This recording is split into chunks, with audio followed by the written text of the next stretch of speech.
ചിലര് ചിലപ്പോ ചോദിക്കും, എന്തിനാണ് സംവാദം, എന്തിനാണ് ഖണ്ഡന പ്രസംഗം, എന്തിനാണ് അതേ പരസ്പരം ഇങ്ങനെ?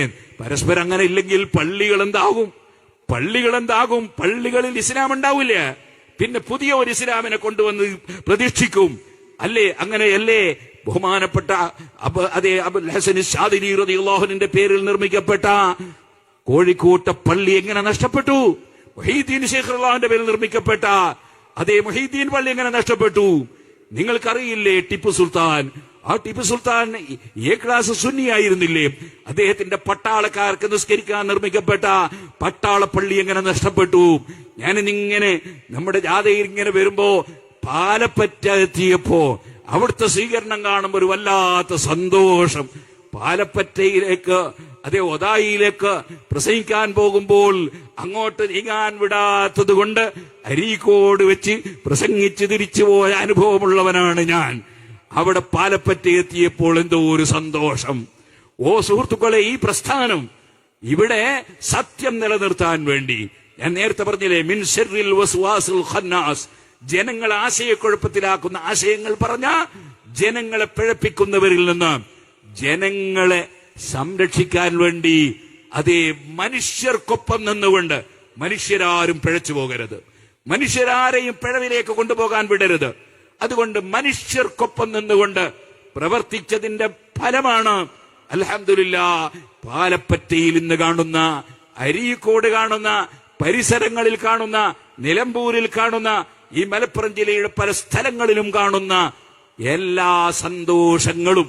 അതേസമയത്ത് നമ്മുടെ സംഘടനാ പ്രവർത്തനം ഊർജിതമല്ലാത്ത ഒരു കാലത്ത് നമുക്കറിയാം, ഇതിന്റെ തൊട്ടടുത്ത് വാഴക്കാട്, അവിടെ മഹാനായ ശംസുൽ ഉലമാ ഖുത്ബി മുഹമ്മദ് മുസ്ലിയാർ അവറുകൾ അതേ അവിടെ ക്ലാസ് എടുത്തിട്ടില്ലേ?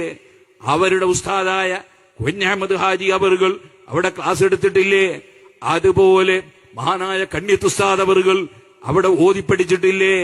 അങ്ങനെ തുടങ്ങി വലിയ വലിയ മഹാന്മാർ അവിടെ പ്രവർത്തിച്ച് മതത്തിന്റെ നിയമങ്ങൾ പഠിപ്പിച്ചിരുന്ന, വെറും മത നിയമങ്ങൾ മാത്രമല്ല, അതിന്റെ പുറമെ വേറെയും ഒരുപാട് കാര്യങ്ങൾ കുഞ്ഞഹമ്മദ് ഹാജിയെ പോലുള്ളവർ പഠിപ്പിച്ചിരുന്നു. ആ സ്ഥാപനം അതേ ദാറുൽ ഉലൂം ഇന്നെന്തേ യഥാർത്ഥ മുസ്ലിമീങ്ങളുടെ കൈവശത്തിലില്ലാതെയായി പോയത്?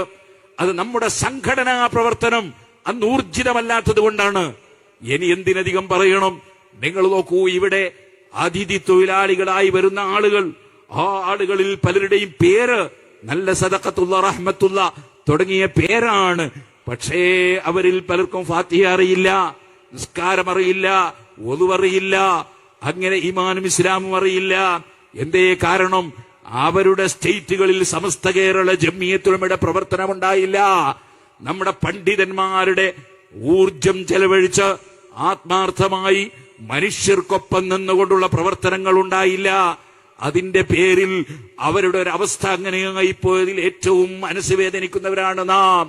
അതുകൊണ്ട് തന്നെ പറയട്ടെ, നമ്മുടെ സംഘടനകൾ വളർത്തൽ, നമ്മുടെ കേരള മുസ്ലിം ജമാഅത്തും SYS-ഉം SSF-ഉം സുന്നി ജമിയത്തുൽ മുഅല്ലിമീനും SMA-യും അങ്ങനെ സമസ്ത കേരള ജമിയത്തുലമയുടെ കീഴിലുള്ള മുഴുവൻ സംഘടനകളും വളർത്തുകയെന്നത് ഫർള് കിഫ മാത്രമല്ല, ഫർള് ഐനാണെന്ന് പറഞ്ഞാൽ തെറ്റാവൂല. അവനവന് മാത്രം അത് പ്രവർത്തിച്ചാലേ കഴിയൂ എന്ന അവസ്ഥ വരുമ്പോ എല്ലാവരും അതിൽ പ്രവർത്തകരാകണം. ഒരിക്കലും തന്നെ നമ്മൾ ആരെങ്കിലും പറയുന്ന ഫിത്നകൾ കേട്ട്, ആരെങ്കിലും പറയുന്ന ഏതെങ്കിലും ആശയങ്ങൾ കേട്ട് സംഘടനയെ തെറ്റിദ്ധരിച്ചു പോകരുതെന്നും, അങ്ങനെ തെറ്റിദ്ധരിച്ച് മൻശദ്ദസുദ്ദഫിന്നാർ എന്ന് നബി സല്ലല്ലാഹു അലൈഹി വസല്ലം നിങ്ങൾ പറഞ്ഞതുപോലെ ഒറ്റപ്പെട്ടു പോയാൽ നരകത്തിൽ ഒറ്റപ്പെട്ടു പോകാനാണത് നിമിത്തമാവുക.